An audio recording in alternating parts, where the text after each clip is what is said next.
Pourquoi le pool des juges d'instruction chargés de l'instruction judiciaire de l'affaire du 28 septembre 2009 a-t-il bâclé l'instruction? Dans cette vidéo, nous vous disons tout. Suivez.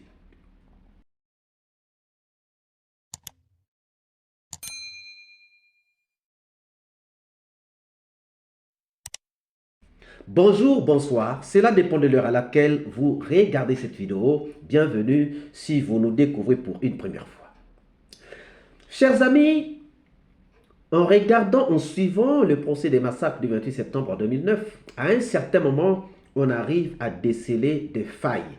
Des failles qui ne sont pas dues peut-être à ce qui se passe aujourd'hui, mais des failles qui proviennent d'abord de l'instruction. Des failles qui proviennent de l'instruction. Beaucoup de choses se sont faites pendant l'instruction. Pendant l'instruction, il y a des gens qui ont été écoutés sans leur avocat. Il y a des gens qui ont été auditionnés sans qu'ils ne soient assistés de leurs avocats. Chose qui ne se fait jamais dans une affaire pénale. Tellement trop de choses se sont passées que nous nous sommes interrogés sur le bien fondé donc de cette instruction. Est-ce que l'instruction ou l'information judiciaire a été bien gérée ou pas?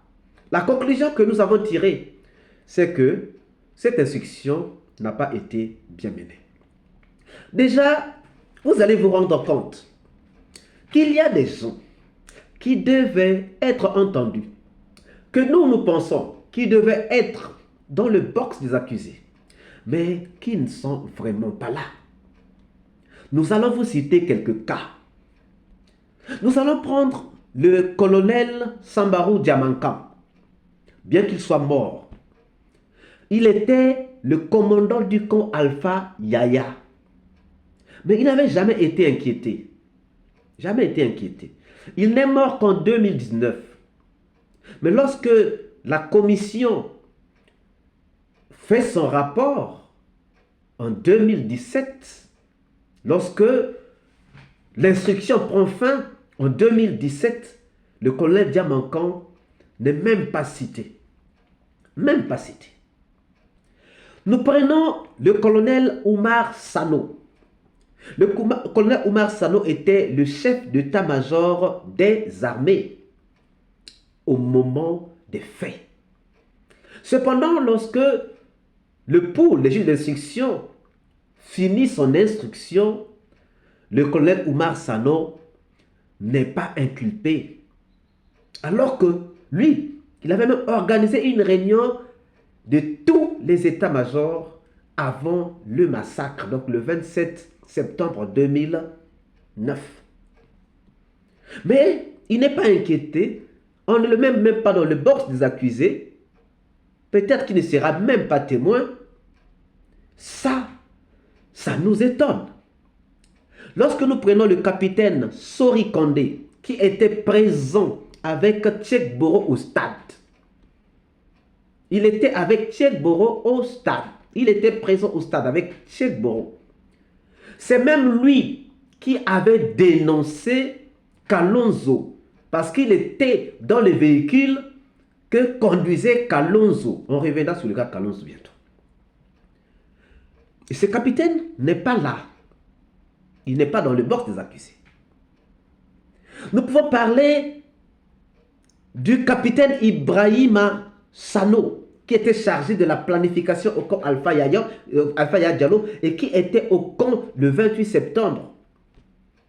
Il devait être là pour nous dire comment est-ce que les gens sont sortis, parce que c'est lui qui faisait la planification, et comment est-ce que les gens sont sortis, qui il a planifié de sortir.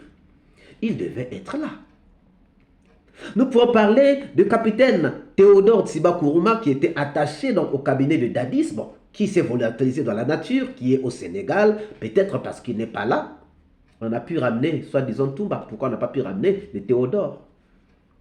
Nous pouvons parler par exemple de Valentin Abba, Valentin Abba qui était directeur national des services de police. La police était là. Le directeur devait aussi répondre. Nous pouvons parler du colonel Ansoman Kamara, qui était commandant de la CMIS, du général Baldé, qui était le chef d'état-major de la gendarmerie, de Cheikh Sidia Diabaté, qui était le chef des services de renseignement, d'Edouard Teya, l'homme qui a été chargé de ramasser les corps au stade, de Fontamadi Touré, l'homme qui a conduit les assaillants au stade, de Gono Sangaré. Mais ces gens ne sont pas là dans le box des accusés. On n'a cité que cela. Ces gens ne sont pas là dans le box des accusés. Donc ces gens n'ont rien fait. Vous êtes sûr que ces gens n'ont rien fait? Chers amis, l'instruction a été tronquée. L'instruction a été tronquée. Ces 3 juges d'instruction, il faut qu'on les appelle. Comment on va voir dans le box des accusés quelqu'un tel que C.C. Abba,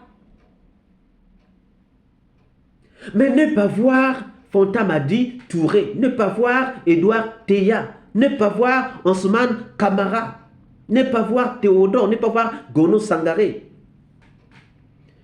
On dirait qu'on a voulu s'attaquer aux plus faibles. Et voilà pourquoi même les forts qui sont là aujourd'hui n'étaient pas en prison. Ils étaient en train de jouir de leurs responsabilités politiques, ministérielles.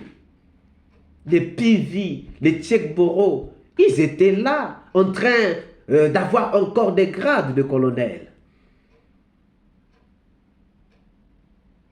L'instruction était tronquée.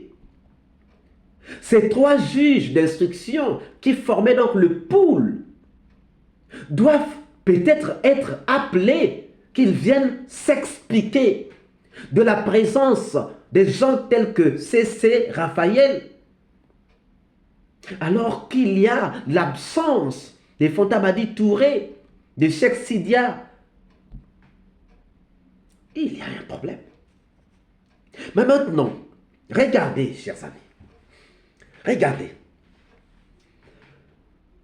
Quelqu'un met en place, donc, Alpha Condé met en place un pool de juges d'instruction pour instruire l'affaire du 28 septembre 2009. Alors qu'il n'a pas la volonté politique d'organiser le procès. Il n'a pas la volonté politique d'organiser le procès, mais quand même, il met en place un pool de juges d'instruction qui vont faire l'instruction de cette affaire. C'est flou. C'est très flou, chers amis. Et pendant ce temps, il sait qu'il y a un tel qui est inculpé parce que lui, il avait même déjà commencé à citer les gens. Il a parlé de Papa Koli Kourouma. Mais il a comme ministre Papa Koli Kourouma. Chers amis, quelqu'un qui n'a pas une volonté politique d'organiser le procès, peut-il mettre en place un pool ou un comité qui va faire des enquêtes réelles pour organiser le procès, alors que soi-même on reconnaît qu'on est avec les criminels ensemble, qu'on est en train de travailler ensemble avec les criminels? S'il était possible, cette instruction était quelque chose à refaire. Mais puisque nous sommes déjà dans le procès, nous pensons que s'il était possible, il fallait qu'on fasse encore une instruction complémentaire avec les noms que nous sommes en train de citer, avec les documents que nous sommes en train d'envoyer. Il faudrait qu'il y ait quand même une instruction complémentaire, supplémentaire. Parce que ce qui s'est passé, ça ne nous suffit pas. On n'arrivera pas à la vérité tant que les Fontamadi Touré, tant que les Cheikh Sidia, tant que les Ousmane Kamara ne vont pas être là. Chacun doit apporter le peu de vérité qu'il connaît. Et on se pose la question de savoir, est-ce que notre cher ami Mamadi Doumbouya n'est pas devenu un dépotoir? Nous nous interrogeons, est-ce que Mamadi Doumbouya n'est pas devenu un refuge pour ceux qui veulent fuir la justice? Chers amis, imaginez-vous et regardez donc cette question que nous venons de poser.